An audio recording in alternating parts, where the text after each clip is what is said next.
Alors, Cécile Calou, eh bien, merci d'être là. Vous êtes Merci. citée dans le spectacle, donc vous êtes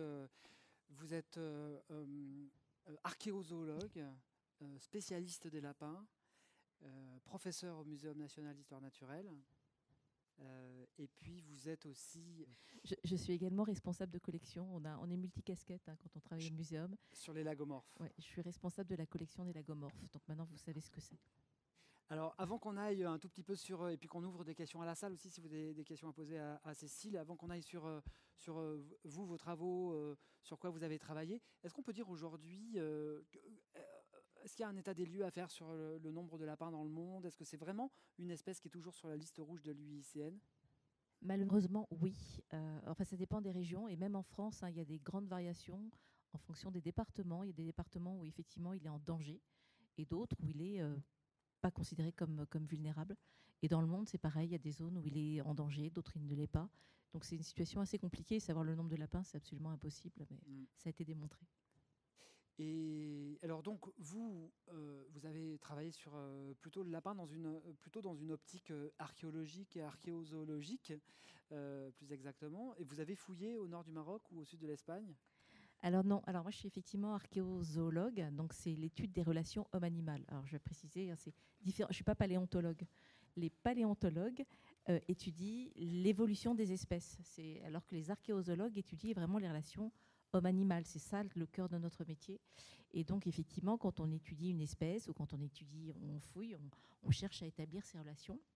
Donc non, je n'ai pas fouillé ni en Espagne ni au Maroc.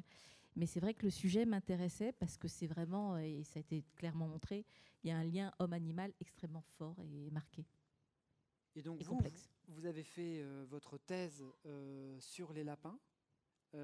C'était quoi le titre de votre thèse?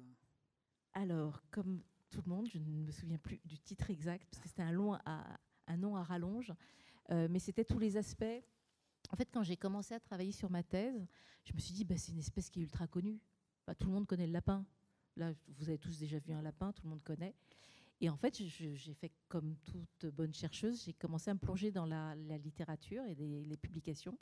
Et en fait, j'ai rien trouvé. J'ai trouvé que des articles sur la chasse ou des bouquins sur la chasse.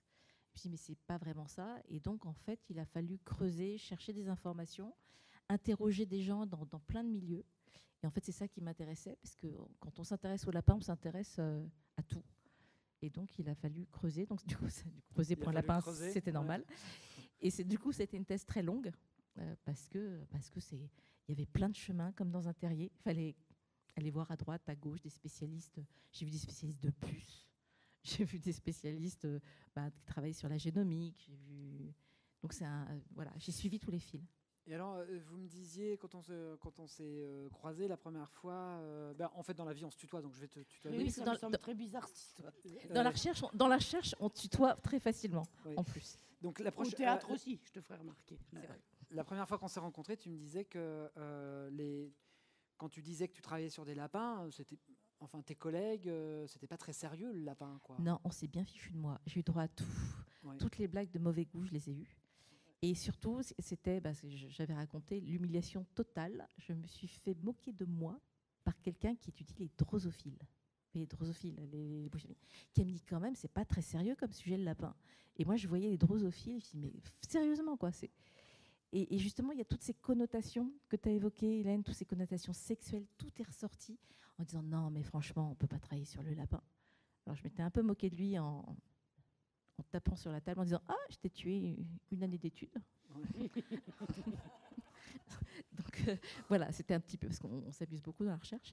Et non, et vraiment, c'était pas sérieux. D'ailleurs, j'ai pas eu de financement, parce que tout le monde disait « Non, c'est pas possible. » Et à terme, avec tous les résultats et toute cette histoire du lapin qui n'était pas connu, et ben maintenant, c'est jugé sérieux et c'est un sujet il y a beaucoup d'équipes qui travaillent dessus. Comme quoi, les espèces les moins connues, en fait, sont les plus intéressantes. Parce qu'il y a des tas de recherches sur les vaches, les moutons, les cochons, en archéozoologie, sur les carnivores, les chats. Les chats et les chiens, tout le monde veut avoir trouvé le plus ancien. Et les lapins, tout le monde s'en fout. Ouais. Et donc, c'est super chouette. Ouais. Mais donc, et c'est vrai ce que dit à un moment donné Hélène, moi, je sais que c'est un peu vrai quand même, mais à un moment donné, vraiment pour un archéologue, pas pour un archéozoologue, mais pour un archéologue, tomber sur un squelette de lapin, ça l'embête un peu, quoi, c'est ça? Oui, mais même pour un archéozoologue, hein, parce que Ouais. quand on voit, il y a eu une fois, on m'a apporté, on m'a dit, ah c'est super, j'ai un site, j'ai plein de faune, c'est chouette. Et puis je regarde la liste de faune. Alors il y avait du lapin, ok. Il y avait un blaireau, il y avait du renard. Ça fait quand même beaucoup de fouisseurs quand même pour le site. T'es sûr que tout est vraiment bien en place? Donc en fait, toute la stratigraphie avait été bouleversée par des fouisseurs. C'était vraiment un site qui a été quadrillé par des animaux, puisque le renard creuse, le blaireau, puis en fait, plus le blaireau, il fait des terriers, c'est un peu des grosses tranchées. Et c'est une catastrophe. Donc en fait, pour la cartographie, c'est-à-dire pour essayer de voir où le lapin se répartissait, il a fallu systématiquement dater les ossements pour être bien sûr qu'il soit dans la bonne couche et qu'il ne soit pas né 10 000 ans avant, 10 000 ans voire avant. 3 000 ans avant, Ah, parce que ça, c'est vraiment oui, un problème. En fait, tous les animaux qui creusent posent problème, quoi. Ouais. Mais il y en a qui sont plus destructeurs que d'autres. Et donc, alors, tu as passé plusieurs années, donc, je le dis, on ne se connaissait pas avant que nous, on s'intéresse au lapin. On s'est intéressé au lapin, et en s'intéressant au lapin, Hélène et moi, à un moment donné, on a vu une conférence qui a été réalisée au musée de la chasse à Paris. Où il y avait, Très rapidement même, hein, c'est une des premières choses qu'on a regardées en vidéo. Ouais. Et on est tombé comme ça sur une prise de parole de Cécile Calou, spécialiste des lapins au Muséum national d'histoire naturelle, et c'est comme ça qu'on l'a rencontré. Voilà. Et après on s'est vu plusieurs fois et on a pu documenter un peu tout ce travail. Donc tu as passé plusieurs années à travailler sur les lapins et à chercher des choses. Alors, est-ce que tu as trouvé des choses? Qu'est-ce que tu as trouvé? Est-ce que tu peux te dire, pour un public qui n'est pas spécialiste du lapin, en une minute, c'est toujours très difficile de dire ça, mais qu'est-ce qu'on a trouvé en cherchant pendant plusieurs années sur les lapins? Eh ben, on a cherché à raconter l'histoire du lapin, et notamment en France. On a cherché à dire, par exemple, à Cergy, vous viviez à Cergy dans l'Antiquité, vous ne saviez pas ce que c'était que le lapin. C'est une espèce qui n'existait pas pour vous. Vous n'aviez même pas conscience que ça pouvait exister.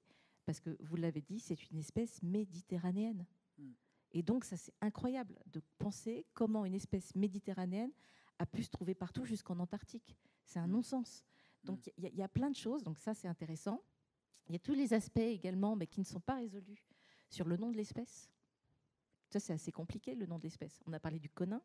Le conin, c'est resté très longtemps. Au Moyen-Âge, on utilisait le conin. D'un seul coup, on passe au lapin. Mais on ne sait pas d'où le mot lapin vient. Il y a plein comme ça de choses à creuser, à regarder, à analyser, à questionner. On a parlé du lapin sur le bateau. Moi, je viens de Bretagne, des Côtes d'Armor.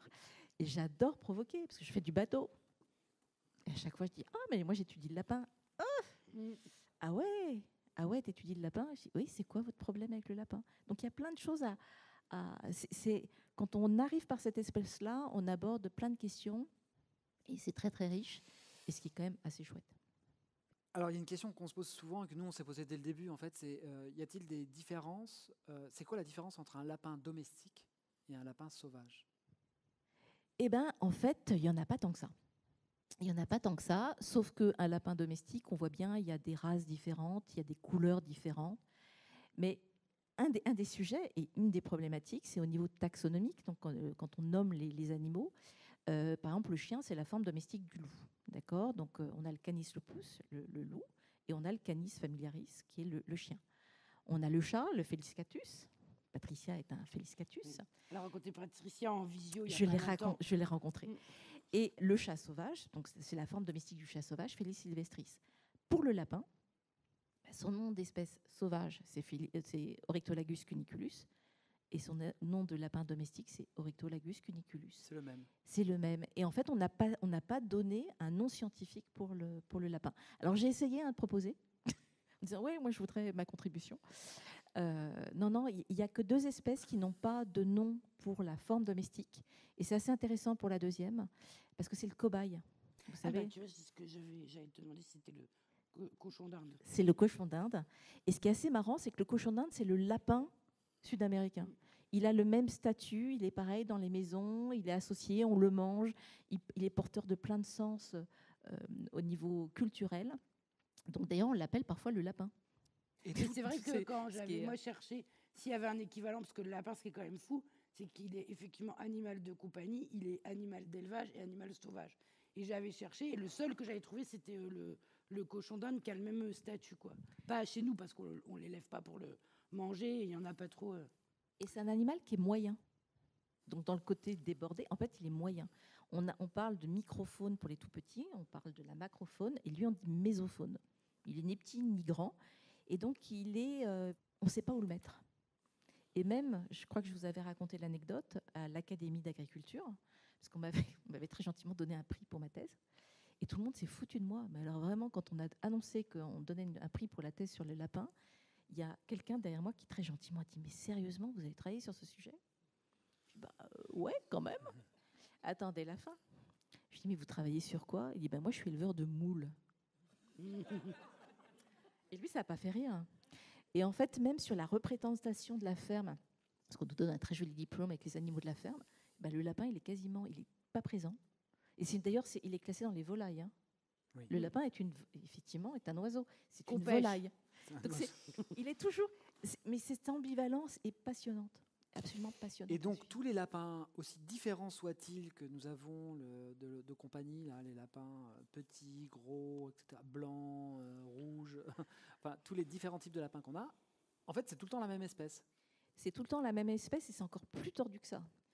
Tous les lapins domestiques, ça on le sait par des études génétiques, parce qu'on a travaillé avec des généticiens, viennent d'une seule population dans une localité en Espagne. On sait, en étudiant le génome et en étudiant toutes les filiations, que en fait, le lapin domestique, la souche domestique, vient vraiment d'une petite population qui vient du nord-est espagnol.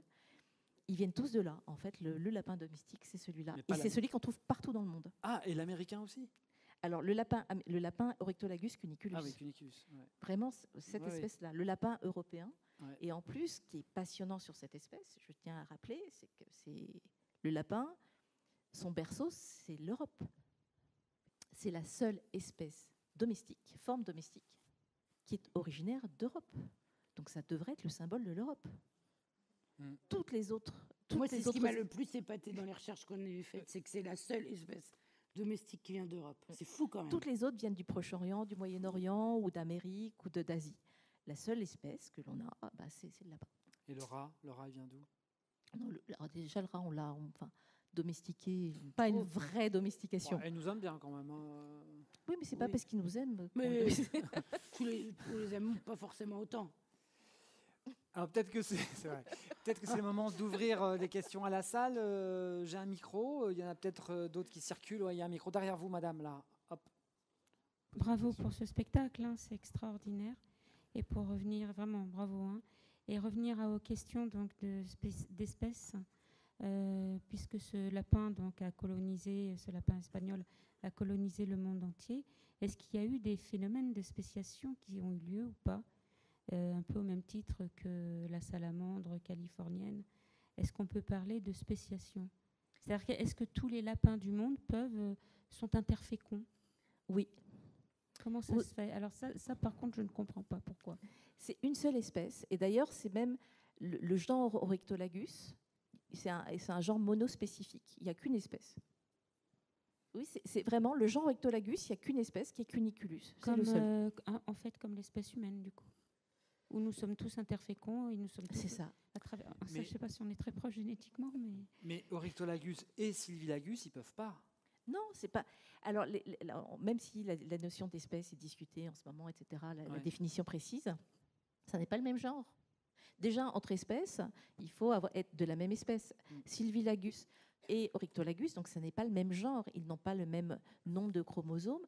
De la même manière que le lièvre, donc, qui est un lépus, donc ce sont des léporidés les deux. Il y en a un qui est du genre lépus et l'autre du genre Oryctolagus, n'ont pas le même nombre de chromosomes. Donc ça a été d'ailleurs un moment, au 19e, il y a eu une légende. On avait créé un être hybride entre le lapin et le lièvre. Donc il y a eu cette époque où on testait beaucoup les acclimatations, on introduisait des espèces, on faisait un peu les apprentis sorciers en essayant de faire des croisements. Je pense qu'il devait courir à 60 km/h. creusé en surface. Et ben, en fait, on a dit, voilà, il y a un lièvre, c'est un croisement entre un lièvre et un être hybride. Et en fait, pas du tout, ça n'est pas possible. Ils n'ont pas le même nombre de chromosomes. Donc, c'est faux. Alors, on entretient cette espèce de... C'est marrant parce qu'on cherche vraiment à entretenir ces légendes. Il existe une race qui s'appelle le lièvre belge. Mais c'est une race de lapin. Alors, effectivement, il ressemble au niveau morphologique. Il est très élancé, il a des oreilles beaucoup plus grandes. Ils ont essayé de travailler parce que le lièvre a le bout des oreilles noires.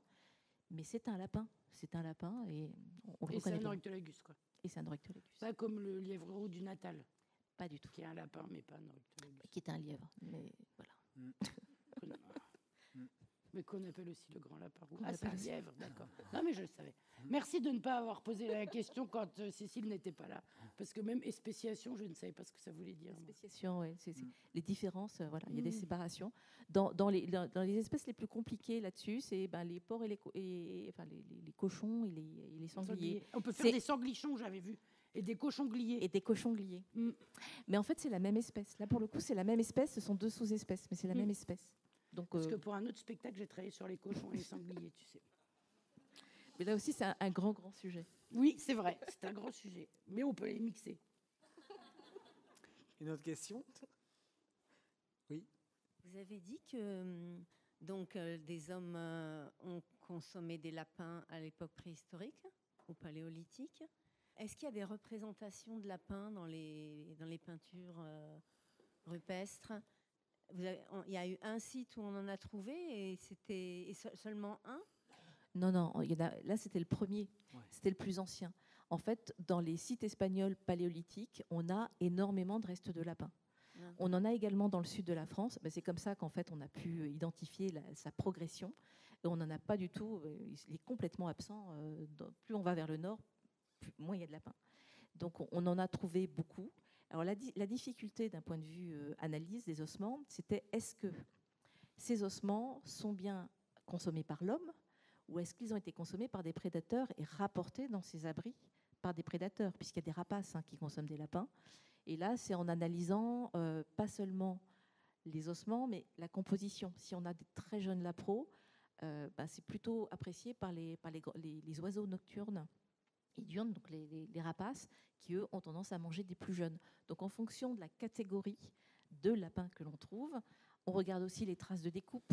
Mais c'est pareil, un lapin, ça se défait facilement, ça ne laisse pas forcément des traces. On interroge. Un os est extrêmement riche en informations. Et donc, c'est une vraie enquête. En fait, on est assez policier, en fait. D'ailleurs, on n'est pas très loin des outils de la... D'ailleurs, on est parfois sollicité par de la police scientifique pour parfois identifier des ossements, pas que de lapins. Alors, moi, il y a une question que je me pose toujours. Pourtant, j'ai travaillé un tout petit peu dessus quand même, mais je n'ai pas la réponse. C'est en termes d'enquête. Donc, on sait qu'il y a des lapins aux Invalides aujourd'hui qui posent plein de problèmes à la mairie de Paris et au tombeau de Napoléon et aux militaires qui sont à côté. Et je me pose toujours la question mais le premier lapin qui est arrivé aux Invalides, enfin, c'est un couple. Premier couple qui est arrivé. Mais ils sont arrivés comment? On pense qu'il y en a qui ont été lâchés. Ah ouais. Un peu comme à d'autres tortues. Comme les tortues, c'est ça. Alors pour Roissy, l'exemple de Roissy que tu donnais, à juste titre, en fait, Roissy s'est installé sur une garenne. Ah ben voilà. Or, quand on s'installe sur une garenne, la garenne, le lapin, il reste, il est là. Et il n'a pas du tout envie de partir, en fait. Il n'y a pas de raison qu'il parte. Et donc, aux Invalides, on pense plutôt, parce que moi, quand j'étais petite, il n'y avait pas de lapin aux Invalides. Donc, on pense plutôt là à un lâcher de... Bon, pour tous ceux qui ont eu des lapins, parce que les enfants veulent avoir des lapins, c'est vrai que c'est plus facile d'aller le relâcher discrètement plutôt que d'aller le donner. Alors, il y avait un autre spot à Paris qui était très... bon, maintenant, ils n'y sont plus parce qu'il y a eu les travaux pour le RER, là, mais le spot, c'était le rond-point de la Porte Maillot, qui était un spot de lapin. Il y en avait plein. Ça a fait D'ailleurs, il y a un film ouais. Ah, pardon. Vas-y. Qui est en accès libre sur Dailymotion, que je vous invite vraiment à regarder, qui s'appelle Les lapins du rond-point de la Porte Maillot. Les lapins de la Porte Maillot, il est génial. Il dure 50 minutes, vraiment. Si vous avez 50 minutes... Ils sont entourés de bagnoles qui tournent autour et ils sont là. Et puis de gens qui n'arrivent pas à traverser. C'est hyper drôle. Parce qu'en fait, les gens n'arrivent pas à traverser les passages piétons. Et puis les lapins, ils font leur vie. Enfin bref, puis il y a des scènes... C'est un documentaire. Mais il y a une espèce de conversation entre des jardiniers de la ville de Paris, le président de la Fédération de la chasse. C'est vraiment hyper bien. Pour le coup, c'est de l'histoire parce que le rond-point n'existe plus. Ouais. Ouais. J'ai une question aussi par rapport au mot garenne. Moi, j'avais appris dans mes études que c'était là où on trouvait des sols sablonneux. Et peut-être que c'est pour ça que les lapins pouvaient mieux creuser. C'était plus facile pour eux de creuser dans les sols sablonneux. Voilà. Moi, c'est comme ça qu'on m'avait appris que la garenne colombe, machin chose la garenne, etc. Et bien en fait, c'était des terrains, des zones sablonneuses dans lesquelles effectivement les lapins pouvaient, et non pas les zones comme vous les avez définies. Donc, je ne sais pas, peut-être que les deux se rejoignent en fait. En fait, les deux se rejoignent parce qu'il y a eu des implantations plus tardivement. Mais effectivement, la garenne, c'est le sens effectivement de Varennes, c'était ces enclos pour les seigneurs. C'est en premier lieu ça. Et d'ailleurs, on parle de garenne en eau pour des zones de pêche, vraiment de pêche de vrais poissons. Oui. De vrais poissons. C'était vraiment des zones de chasse, des réserves de chasse, d'ailleurs, où personne n'avait le droit d'aller. Il y a des textes, si un paysan venait prendre des animaux, voilà, c'était vraiment réservé strictement à l'aristocratie et au clergé, puisque c'était le même. Ouais. Voilà, c'était vraiment réservé. Et il y a eu ce glissement de sens qui est assez intéressant, c'est qu'à partir du moment où les lapins se sont échappés, ils sont devenus lapins de garenne. Parce que les lapins sauvages qui sont en dehors ont été appelés les lapins de garenne alors qu'ils n'étaient plus dans la garenne. Donc il y a eu ce glissement de sens, mais je pense qu'effectivement, il y a eu un moment, à une époque un peu plus tardive, où effectivement le lapin aime bien les sols sablonneux. Il y a des tas de sols, il ne va pas creuser partout. D'ailleurs, il ne va pas partout. Il y a des zones où on n'aura jamais de lapin. Mais on préconise, notamment en Angleterre, dans le sud de l'Angleterre, on a longtemps préconisé d'installer des lapins dans toutes ces zones qui sont quand même pas super attirantes, même pour l'homme. On a installé le lapin, notamment juste au moment de la guerre, pour qu'il s'installe et pour avoir de la viande, pour avoir des peaux à bon compte et rapidement. On en a installé. Donc effectivement, parce que les sols étaient sablonneux, donc c'était intéressant pour eux. Ce qui est assez cocasse, on n'a pas le temps de le dire dans le spectacle, c'est que l'Angleterre, où ils mangeaient énormément de lapins, ne comprennent pas aujourd'hui que les Français peuvent encore en manger un petit peu, quoi. Ils n'en mangent plus, mais ils en ont. Moi, la première fois que j'ai vu des lapins partout, je ne savais même pas que ça pouvait, comme ça, tu peux en trouver à ce point à l'état sauvage. C'était en Angleterre, mais c'était fou. Je me souviens, c'était une station d'autoroute. Il y avait des lapins partout. Ce qui me paraissait hyper exotique. Monsieur. Il y a un thème poétique, c'est la danse des lapins. Vous n'avez pas parlé de la danse des lapins. Qu'est-ce que vous auriez pu nous dire sur la danse des lapins? D'abord, est-ce que ça existe? Bon, j'en ai vu en tout cas danser. Est-ce qu'ils dansent tous comme ça, le soir? Je me sens idiote. Attention à l'anthropomorphisme. Alors, c'est quoi la danse des lapins? Mais c'est leur comportement, c'est leur comportement naturel. Oui, bah bien sûr que c'est naturel. Mais on voit une danse, parce qu'on a envie de voir une danse, on a envie de voir beaucoup de choses dans leur manière d'être et de faire, tout comme avec des lièvres. Parce qu'on ne peut pas parler du lapin sans parler du lièvre. C'est un élément fort, c'est son miroir. On a l'impression qu'il boxe. Voilà, on voit toujours des choses. Il y a des moments, ça fait partie de ces quasiment rituels. On les voit, de toute façon, on les voit quelque part danser dans l'élevage que vous avez filmé. On les voit qui se tournent autour. Le temps de, voilà, c'est des approches assez classiques dans les relations entre lapins. Alors, il y a quand même un point. Vous dites au début qu'il ne va pas plus de 500 mètres. Alors, on peut se dire, mais comment il a fait? C'est vrai que le lapin, il est grégaire, il y a sa garenne, et il reste dans sa garenne. Des lapins, il y a eu des expériences, on a mis des lapins à 1 kilomètre de la garenne, ils se perdent, c'est-à-dire qu'ils ne reviennent pas à la garenne, donc ils sont perdus pour la garenne. Et il y a une structuration sociale de la garenne qui est hyper contrainte, c'est-à-dire que lorsqu'il y a trop de lapins, les femelles, elles ne vont pas se reproduire. Ça va s'arrêter parce qu'il y a une capacité maximale qui doit être atteinte. S'il y a des grandes catastrophes, en ce moment, il pleut beaucoup. Je ne suis pas sûre que ce soit très bien pour les lapins, parce que les lapins, ils n'aiment pas l'eau. Enfin, à part quelques images, je t'en ai envoyé d'un lapin qui nage, oui. Mais c'est exceptionnel, ils n'aiment pas l'eau, et ils ont tendance à se noyer dans leur terrier. Je me souviens pendant ma thèse où on devait aller chasser des lapins, parce que j'ai tenté de chasser des lapins, c'est assez sport, ça se fait pas facilement. Et on est arrivé. Après, il faut tout ce qui est matériel de pêche, quoi. Du matériel. Oui, il faut des filets. Mais avec des filets, c'est compliqué. On est arrivé sur une garenne pensant trouver beaucoup de lapins. Et ben, on n'a rien trouvé parce qu'ils étaient tous morts noyés. Donc c'est vraiment compliqué, en fait. C'est pas si simple. On a l'impression qu'ils se multiplient très facilement, et en fait, pas tant que ça. Mais parce que moi, j'avais lu, il y a longtemps, du coup, ça fait un bout de temps maintenant, mais qu'il y avait quand même une sorte de couple, un peu de dominant, et puis qu'à un moment, comme dans une sorte, enfin pas de ruche, mais je sais pas comment dire, des fois après, tu avais un autre couple qui allait s'installer dans une autre garenne, et que c'était comme ça, et qu'ils savaient qui avait le droit de rentrer dans quelle garenne. Je sais pas quoi, avec l'odeur des crottes, c'est possible ou je dis des bêtises? Non, c'est ça. Il y a un couple dominant. C'est d'abord le couple dominant qui se reproduit. Il y a des périphériques. De temps en temps, il y en a un qui part, qui va fonder, d'où ce déplacement, qui est un déplacement très très lent, hein, qui va fonder donc une autre garenne, une autre colonie, et de proche en proche, mais c'est vraiment très lent. Et on avait fait, parce qu'avec les problèmes de la maladie hémorragique virique, hein, que vous avez mentionné, donc les populations se sont complètement effondrées, et l'Office national de la chasse et de la faune sauvage a tenté de réintroduire dans certaines zones des lapins, parce qu'il n'y en avait plus. On va dire qu'on aurait pu s'en passer. On ne peut pas s'en passer. Et tu vas le dire pourquoi, mais on ne peut pas s'en passer. Mais on a essayé donc de réimporter. On est allé chercher en Espagne des lapins pour les rapporter en France, mais sauf que ça n'a pas pris, parce que ce n'étaient pas des lapins de la zone, et donc ils ne se sont pas implantés. Et même en Espagne, ils en ont. Ça aussi, c'est le deuxième peut-être truc qu'on a regardé, c'était un documentaire Arte où on a découvert Pascal et les lapins espagnols. Il y avait 2 regards sur les lapins comme ça. Et il y avait plus de lynx ibérique et de je ne sais plus quel aigle, parce qu'il n'y avait plus de lapins, parce qu'ils avaient exterminé tous les lapins, parce qu'ils dégommaient tout. Et du coup, la population de lynx et d'aigles s'effondrait et ils en réintroduisaient. Et effectivement, je me souviens que c'était très délicat de réintroduire des lapins.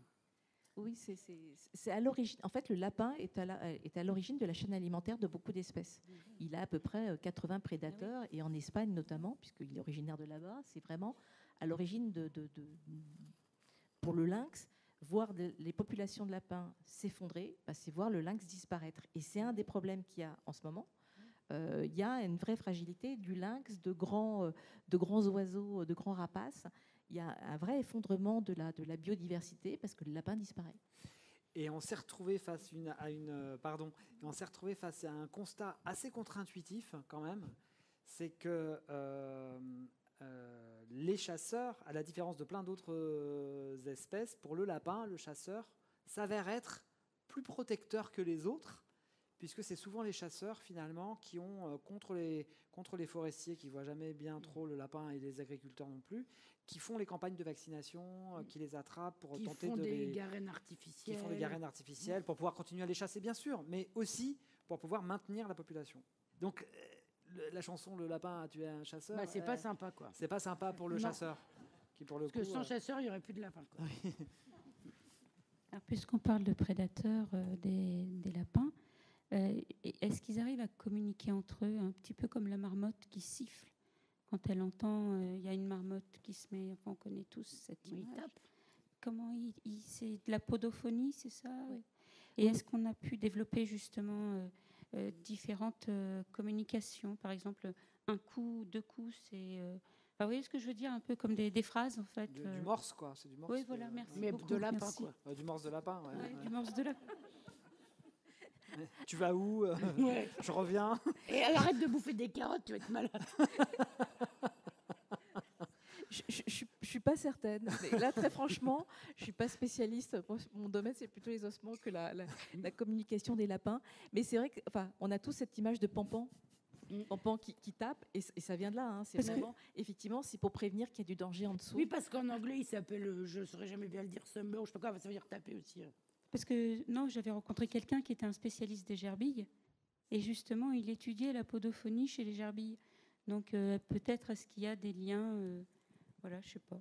Communiquer. Il n'y a pas trop de son de lapin ici. Non, il fait pas le lapin ne vocalise pas ou n'a pas du tout de son.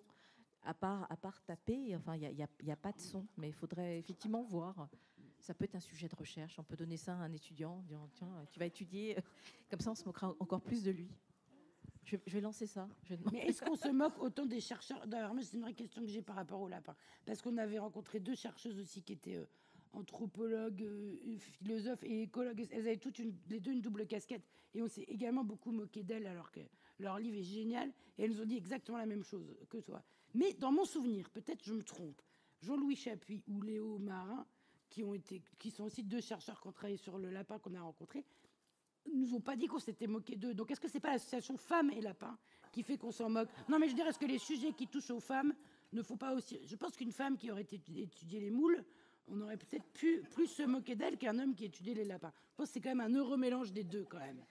Voilà, ma théorie. Je vais complètement dans ton sens. Ben, merci, Cécile. Ah, complètement.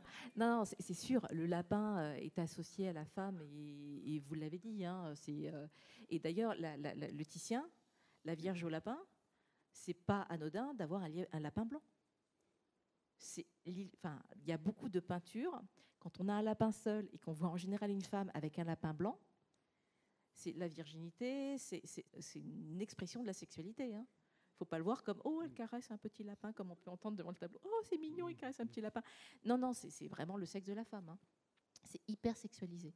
Donc évidemment, les premières blagues, comme je ne trouvais pas donc de financement pour ma thèse, j'avais trouvé un matin une pile de Playboy sur mon bureau en disant demande peut-être qu'ils financeront ta thèse.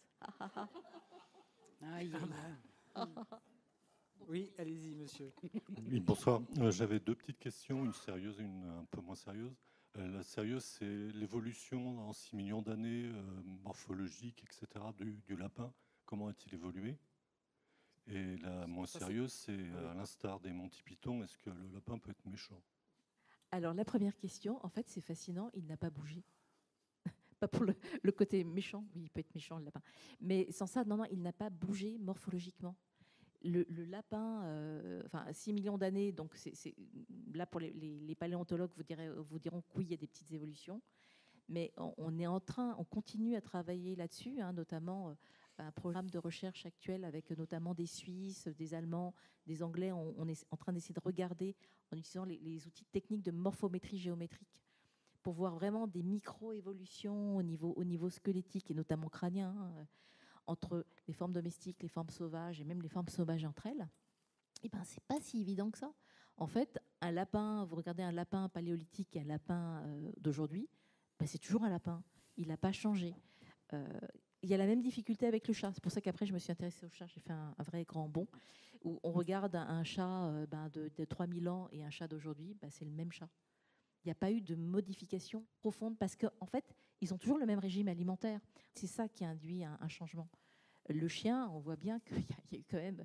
Vous regardez un chihuahua et un loup, c'est quand même la même filiation, ou un Doberman, c'est le même, hein, c'est la même espèce. Il y a vraiment un changement parce qu'on a vraiment travaillé la plasticité, on a fait des sélections. Le lapin, à part des couleurs différentes, ou un lapin... Un géant des Flandres, tu parlais tout à l'heure de... Non, c'est pas toi, c'était ce matin un collègue qui parlait d'un gros lapin belge, parce qu'il aimait bien manger des gros lapins belges. Oui, mais il est plus gros, mais c'est la même forme, c'est exactement le... Il n'y a pas de différence. Donc c'est vraiment assez incroyable. Le Yorkshire et le loup, c'est la même espèce. Eh ben, en fait, c'est pas la même espèce. Le chien est la forme domestique du loup.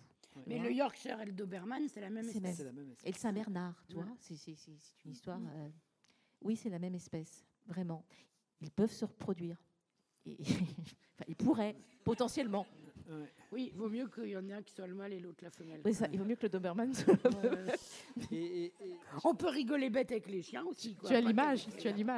Alors, sur la question du lapin méchant, parce que quand même, on a des exemples de lapins qui mangent de la viande, enfin des lapines qui mangent leur lapro. Qui mangent leur lapro ou même qui font quelque chose. Alors c'est assez exceptionnel justement dans ces gestions de la garenne lorsqu'il y a trop de lapins ou il y a des conditions climatiques qui font qu'il y a un danger. Elles ont une faculté assez incroyable, ce qu'on appelle la superfétation, c'est-à-dire qu'elles ont des petits, elles vont avoir une autre portée qui va commencer à s'installer en prévision de la suite. Et bien s'il y en a trop, elles vont résorber leurs embryons. C'est-à-dire que même à l'intérieur, il va y avoir une régulation et l'embryon ne va pas arriver à terme. Donc elles vont les digérer. Elles ne vont pas forcément les manger, mais elles vont les digérer. Les phénomènes de consommation, hein, c'est quelque chose de jeune par beaucoup d'espèces, c'est en fait de mieux en mieux documenté. On n'a pendant très longtemps pas voulu le voir parce qu'on s'est dit non, c'est quand même horrible, c'est un infanticide. Mais en fait, on se rend compte chez beaucoup d'espèces qu'il peut y avoir ce facteur-là de protection en fait de la colonie ou du groupe de mères qui tuent leurs enfants pour pouvoir protéger en fait l'ensemble du groupe.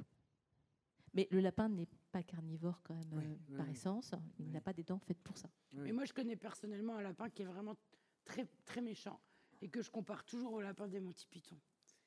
Voilà. Elle s'appelle Luna. C'est une peste. Donc ça existe, oui.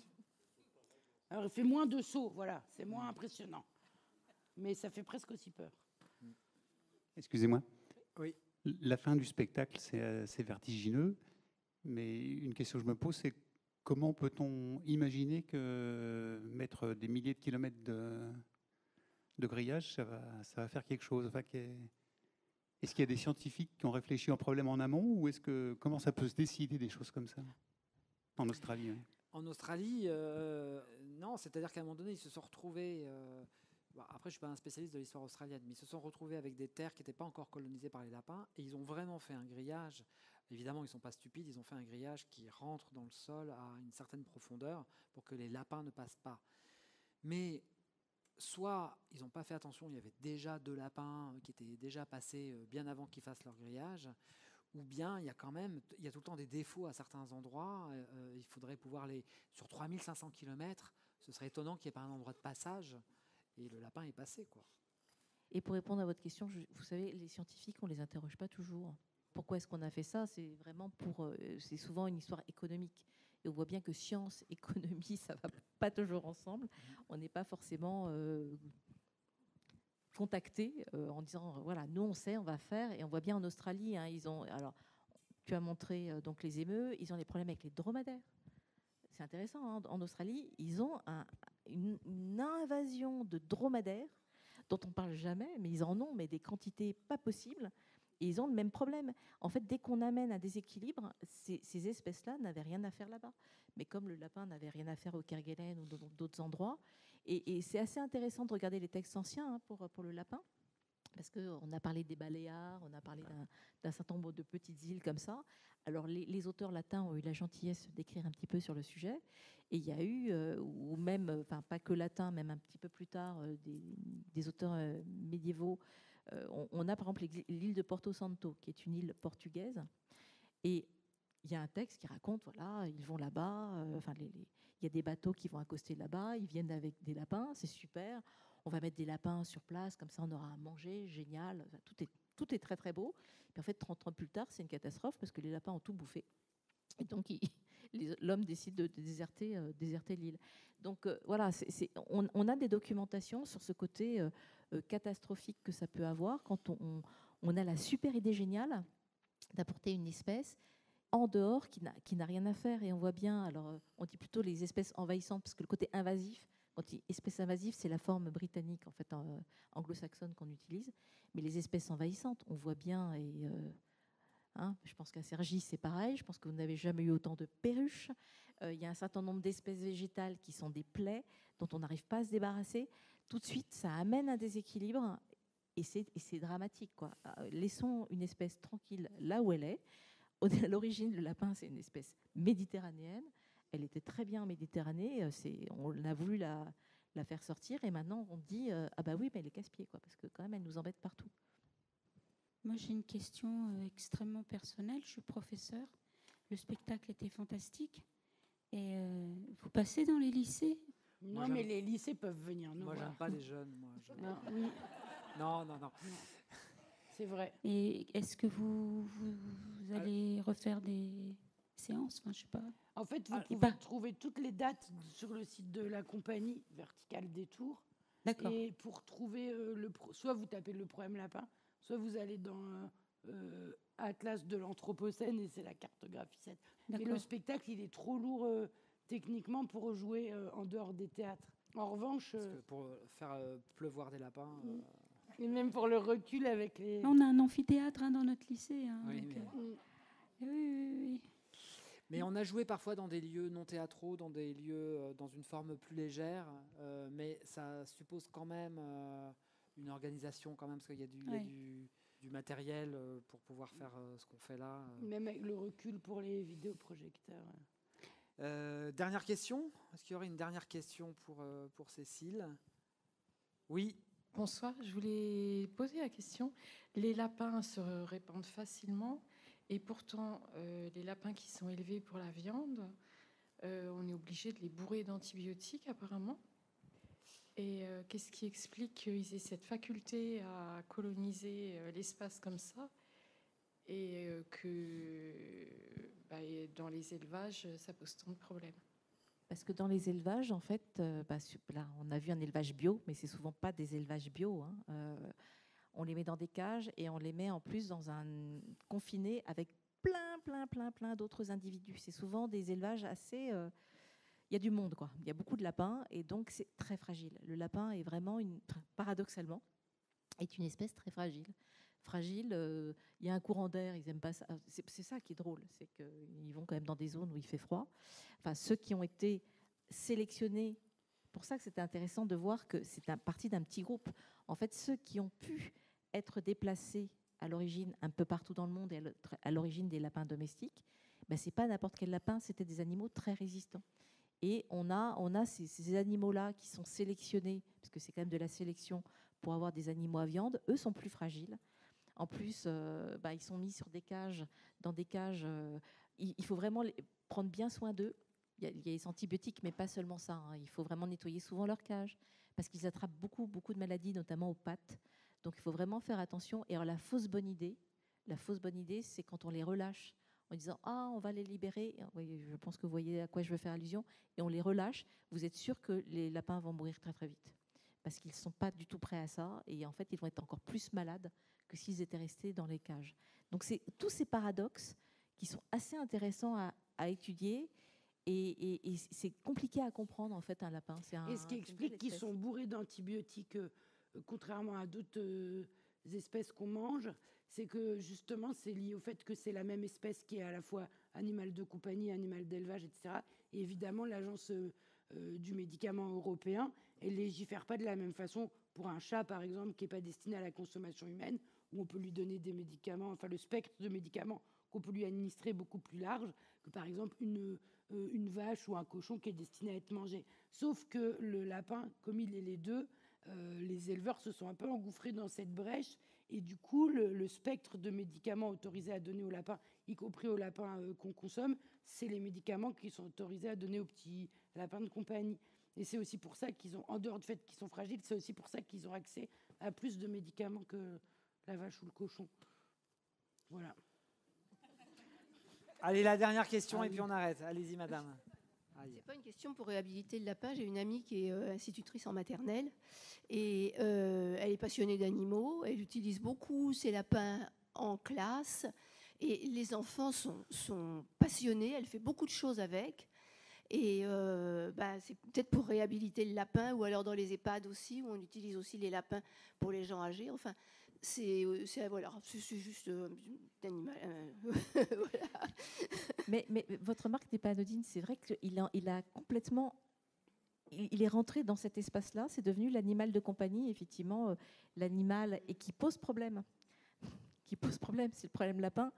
Parce que comme il a occupé cet espace-là, et c'était le problème en Angleterre, il a occupé cet espace d'animal de compagnie et non plus d'animal domestique, vraiment d'animal de compagnie, et bien du coup ça pose un problème et toute la filière viande de lapin et toutes ces filières-là, c'est catastrophique parce qu'ils ne sont plus du tout soutenus. Il faut savoir qu'au niveau de la Commission européenne, au niveau de l'Europe, le pays qui a en charge les volailles, c'est l'Angleterre. Et donc, ils ne mangent pas de lapin. Donc, évidemment, c'est une catastrophe. Et on voit bien dans les grandes foires avicoles, où il y a les lapins à côté des pigeons, à côté de tout ça. Et ben, qu'est-ce qu'on voit maintenant? Et ben, les lapins, c'est des lapins de compagnie. On leur fait sauter des petites barrières. On leur fait, voilà, c'est vraiment l'animal dans cette relation-là, et plus du tout l'animal qu'on va consommer et qui est l'animal qu'on avait dans les clapiers au fond des jardins. Tout le monde avait. Donc, il y a toujours ces difficultés et c'est compliqué de trouver un équilibre pour que tout le monde puisse y trouver son compte. C'est bien qu'il y ait des lapins effectivement pour les enfants parce que ça les apaise, même si c'est un peu stressé quand même un lapin. Pour en avoir eu un, c'est quand même un peu stressant.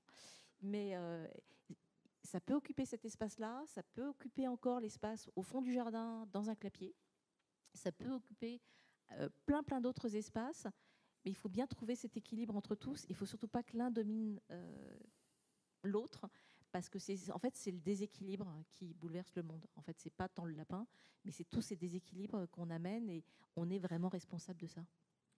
Quelle belle conclusion, mais Cécile, c'est un métier. Ah, oui.